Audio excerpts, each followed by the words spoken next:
उपस्थित जितना भी अंगिका के साहित्य दार्शनिक साहित्य प्रेमी है और रजौन के जितना भी अंगिका प्रेमी साहित्यकार यहाँ उपस्थित है उनका स्वीकार हम अपना तरफ से हार्दिक अभिनंदन करें कि है सभागार में उपस्थित होकर अपने से अपना गरिमामयी उपस्थिति प्रदान कर है समारोह का सारस्वत छवि प्रदान करना चाहिए। आज रजौन के इतिहास में है ऐतिहासिक आज रजौन में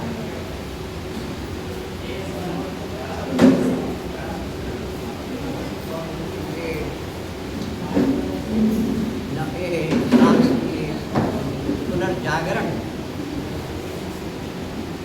के आय प्रहर्ष के पुनर्जागरण मतलब 16 होलो केतना के अनुजागरण आय है अंगिका के कार्यक्रम से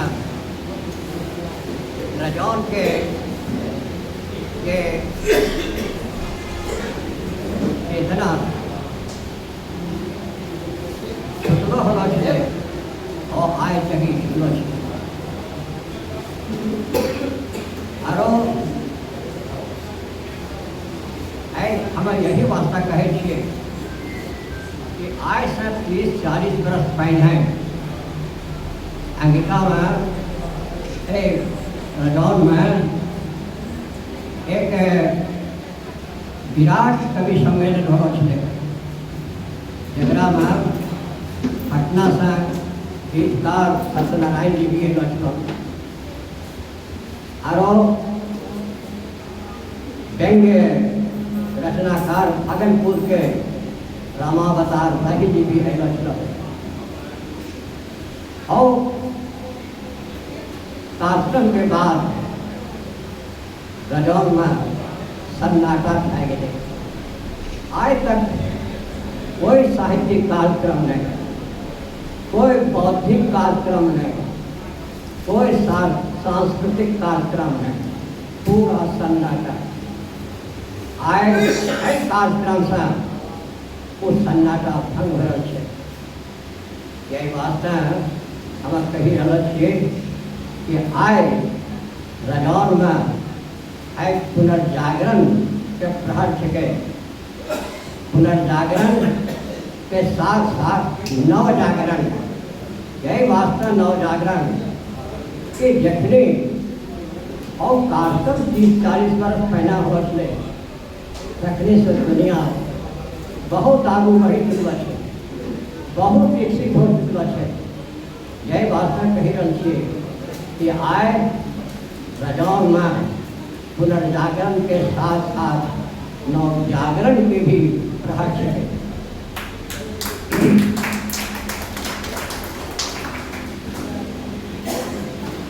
हमरा एक सपना है और सपना आज तक मरलो नहीं है। वो सपना पंजाबी के नौजवान कवि अविनाश सिंह पास जगह की हत्या 24वें वर्ष में उग्रवादियों ने कर दी थी पंजाब में और वह एक महत्वपूर्ण कविता के सबसे खतरनाक उन्हें बतैले थे अपना कविता में कि बहुत सी चीज है जो बहुत खतरनाक है, लेकिन सबसे खतरनाक है सपना के मरी जाना। अगर अपने के सपना अगर मरी जाए अपने की जिंदगी के अपने के जीवन के बहुत बड़ा खतरनाक घटना हुई है। खास के ऐसे कविता से आज भी हमारा दिल और दिमाग में जीवन से आज भी हमारा सपना जिंदा है। और भी सपना के और सपना यह के कि जैसा मध्य प्रदेश के राजधानी भोपाल के और सांस्कृतिक राजधानी जबलपुर के वैसे हम लोग चाहिए जाना चाहिए कि बांका के मुख्यालय, बांका जिला के मुख्यालय बांका नहीं रहा तो सांस्कृतिक मुख्यालय हमारे रजौन कमरे में आए। है सपना एक दिन हम जरूर पूरा करवे और सपना तो जरूर पूरा होते। एक वार्ता की मेरा वार्ता हम सभा पीछे और आए जे पुनर्जागरण के साथ साथ जो नव जागरण के प्रहरी रजौन जे है शुरुआत हो शुरू हो आए प्राय समय समय पर यहाँ जैसे साहित्यिक कार्यक्रम होते, बौद्धिक कार्यक्रम होते, तरह तरह की गोष्ठी होता रहते, समय समय पर सेमिनार होता रहता। लेकिन आज यहाँ की स्थिति है भक्ति के गंगा बही रहा है। ठंडा अखबार पढ़ो तो भक्ति के गंगा मध्य युग में, भारत के मध्य युग में भी भक्ति काल चले और भक्ति काल में तुलसी पैदा हुए और भक्ति काल में नंददास पैदा हुए, सूरदास पैदा हुए। लेकिन है गंगा है ये भक्ति के लहर के रनौन में चली रहा है, जहाँ देखो एकदम भक्ति के माहौल था। लेकिन कोई जैसे साहित्यिक सदन में नहीं कोई तुलसी पैदा हो रहा है, नहीं कोई कुंभन दास पैदा हो रहा है, नहीं कोई नंददास पैदा हो रहा है। लेकिन अंगिका हमारा जो मातृभाषा है और मातृभाषा से यहाँ कोई न कोई जैसे मुक्तिबोध पैदा होते, कोई न कोई दिनकर पैदा होते, कोई न कोई जैसे महादेवी वर्मा पैदा होते कि हमारा सपना है और वास्ता हमारा आज से ही अभियान यहाँ शुरू हो रहा है। यही वास्ता कही रखिए कि आज से बांका ये रजौन बांका जिला के सांस्कृतिक मुख्यालय है।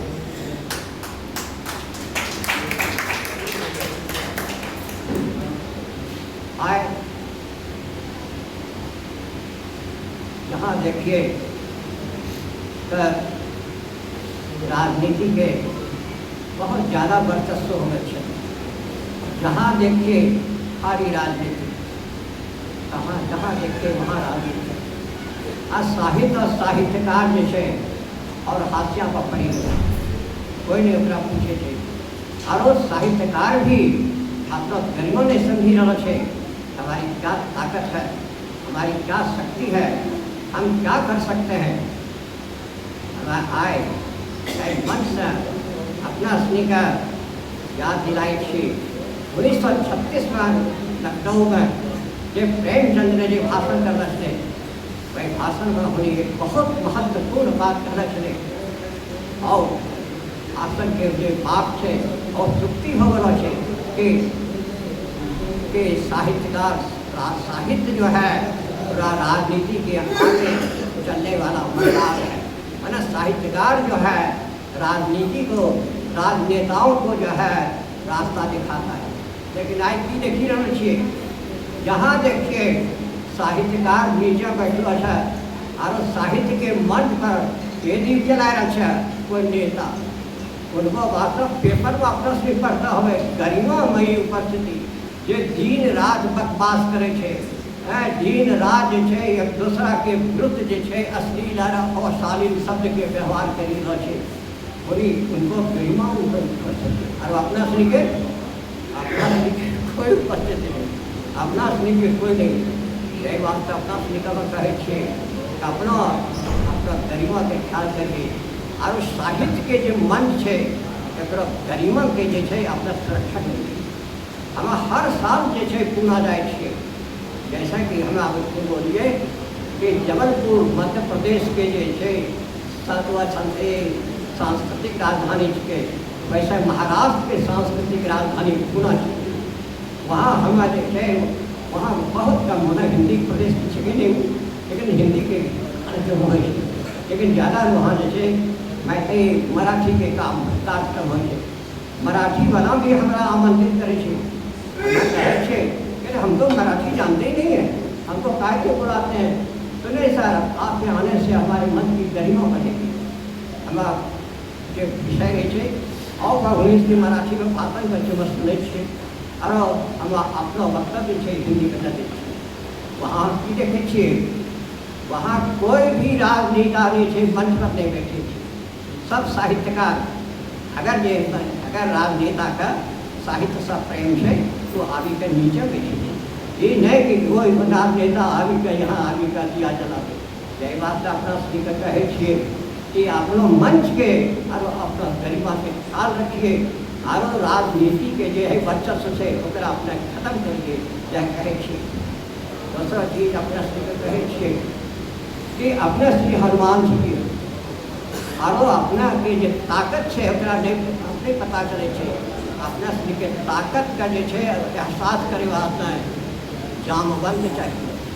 जामवंत हनुमान के पिछले मैं कहते कि हमको भी ताकते नहीं है, जामवंत न होकर अपना ताकत के साथ जामवंत न करो। कई बात अपना श्री के कहे छे अपना श्री के अंदर जो ऊर्जा जो है जब पावर से ओकरा अपना श्री महसूस करके अपना श्री चाहे तो सत्ता का अपना श्री उल्टा सके छी, सरकार का गिरावा सके छी। जहाँ काल शास्त्र एक बहुत बड़ा जो है साहित्यकार है फ्रांस के बहुत बड़ा साहित्यकार, उनको जो है शांति की उनको विचारधारा के नाम जगह अस्तित्ववाद उन्हें जगत सड़कों पुत्र इसलिए फ्रांस की सरकार बदली जाए, फ्रांस की सरकार बदली जाए। और बार्टन रसल जो कि बहुत बड़ा फिलोसफर, बहुत बड़ा दार्शनिक थे इंग्लैंड के, उन्हें भी जब सड़क पर उतरे से तो वहाँ पर इंग्लैंड के भी सरकार ली जाए। आप मैं कहे छे अपना श्री राजनीति का अपना दिशा दिए। राजनीति अगर गड़बड़ करे छे उनका अपना मसाल जलाइए, ये नहीं कि अपना पिछूट हो जाइए और अभी जैसे राजनेता अब ये अभी स्थिति है। यही बात अपना स्पीकर कहे छे कि अपना मंच के गरिमा के जो है रक्षा करिए। हमारी एक बात आलू हम स्पीकर भावे कि आजकल कविता का जो मनोरंजन बनाया जाता है, कविता जो मनोरंजन, चलो भाई कवि सम्मेलन होता है, चलो जाकर के मन बना कविता मनोरंजन ये चाहिए। साहित्य के काम मनोरंजन करना नहीं चाहिए। तब साहित्यकार साहित्य की काम है, साहित्य शब्दों में खुले से हित शब्द लगना होना चाहिए, जो कि जो है पाठक का हित करे, जिसको पढ़ने से पाठक का हित कल्याण हो, पढ़ने वाले का कल्याण हो। जितेन सद साहित्यम, यही जो है साहित्य की तो यही परिभाषा की है।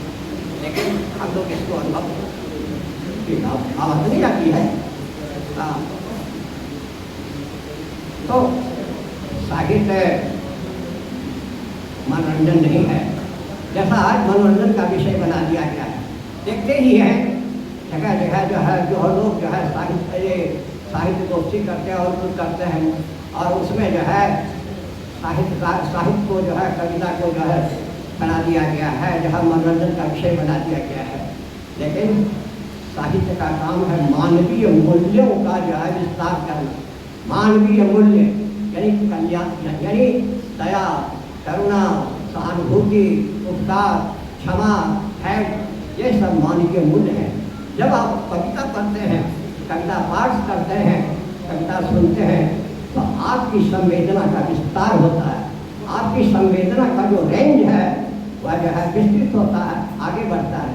इसलिए कभी संवेदन में आने से जो है लोग हंसते नहीं हैं, वे मुस्कुराते नहीं हैं, उनका वे मनोरंजन के लिए नहीं आते हैं।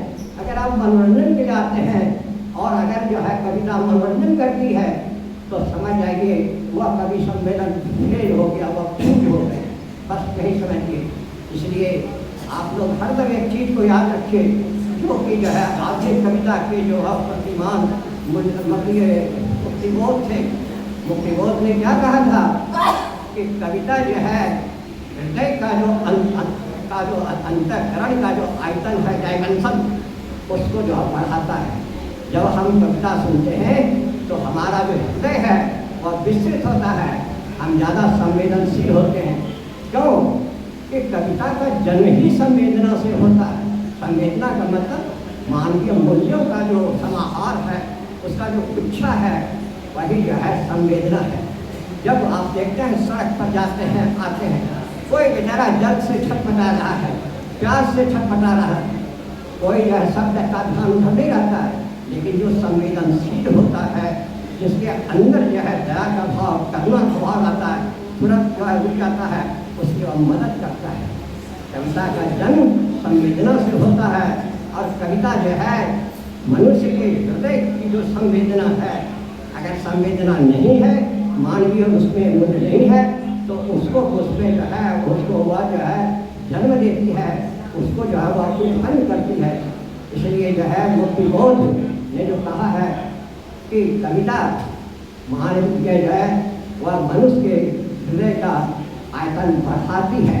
अगर आयतन नहीं बढ़ाती है, कविता पढ़ करके केवल आप हंसते हैं, मुस्कुराते हैं, आपका मनोरंजन होता है, समझ जाइए कि वह कविता नहीं है, वह रद्दी टोपी का जो है वह माल है, बस वही समझिए।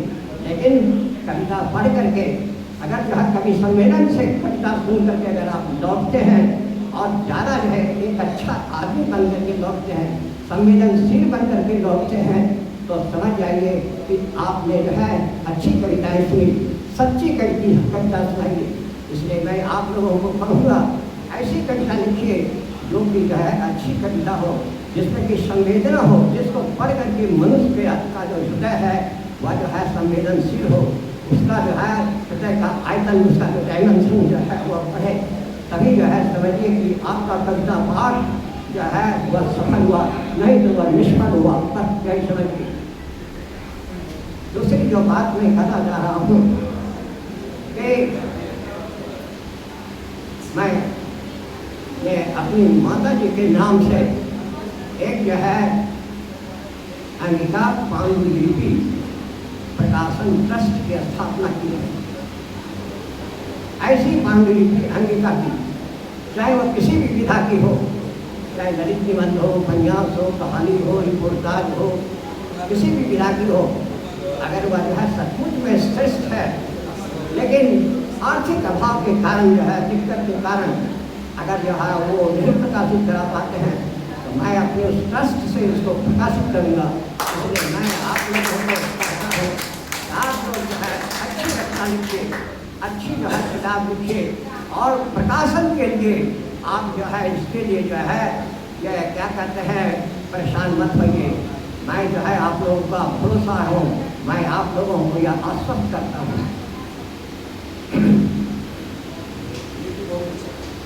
और दूसरी चीज़ मैं आप लोगों को यही कहूँगा कि अपनी मातृभाषा के प्रति प्रेम का भाव रखिए। मातृभाषा ही जो श्रेष्ठ भाषा होती है, सबसे अच्छी बात, चाहे गुरु भी जन हो, अपनी माँ ही अच्छी होती है। और मैं कई बार कह चुका हूँ कि दुनिया में जितना भी नोबेल पुरस्कार मिला है अब तक साहित्यकारों को, मातृभाषा में लिखा हुआ जो साहित्य है उसी को। अपने देश में ही जो है रविन्द्रनाथ ठाकुर को नोबेल पुरस्कार का बंगला में मिला। मैं भी आप लोगों को कहता हूँ कि अंगिका में अपनी मातृभाषा में जो लिख रहे हैं, अच्छा लिख रहे हैं, उनका भविष्य जो है अच्छा है, उनका भविष्य स्वर्णिम है, उनको जरूर जो है एक जो है नोबेल पुरस्कार मिलेगा। कारण क्या है कि मातृभाषा से ही में ही जो है सूक्ष्म से सूक्ष्म भाव जो है व्यक्त होता है, दूसरी भाषाओं में नहीं। कोई तकलीफ होती है, कोई परेशानी होती है, अपनी मातृभाषा में व्यक्त करते हैं। इसलिए जो सूक्ष्म जो संवेदना होती है, सूक्ष्म जो अनुभूति होती है, वो अपनी मातृभाषा में ही प्रकट होती है। इसलिए आप लोग परेशान मत होइए। आप अगर जो है अंगिका में लिखते हैं, अपनी मातृभाषा में लिखते हैं, आपका भविष्य जो है निश्चित है। और एक दिन न एक दिन आप लोग जरूर जो है नवल पुरस्कार से जो है नवाजे जाएंगे। मैं आप लोगों को यह भरोसा और आश्वासन देता हूँ। इन्हीं शर्तों के साथ मैं अपनी बात को ध्यान रखता हूँ और आप लोगों ने जो मेरी बात सुना है बहुत बहुत